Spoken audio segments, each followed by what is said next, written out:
Welcome to Penrose Learning, where we make understanding easy. You start by confirming the precise noncompliant flag shown in CSD records.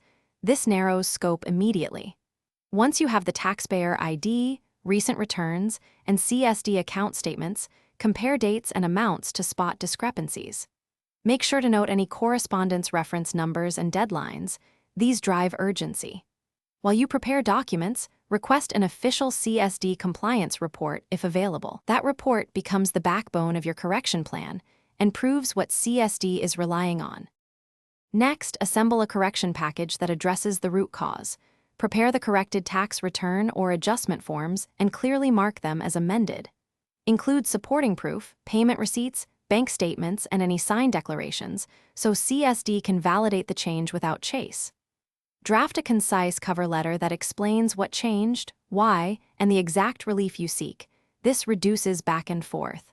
While you compile, make certified copies of originals and keep a tracked delivery method for submission to CSD and the tax authority. Finally, submit the correction package through the CSD's required channel and obtain a confirmation or tracking ID.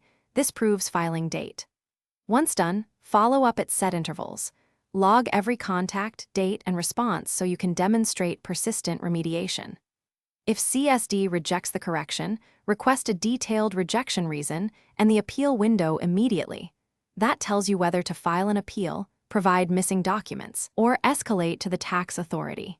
If delays persist, escalate to a supervisor and document escalations. Thanks for watching. If this was helpful, leave a like and consider subscribing. See you next time.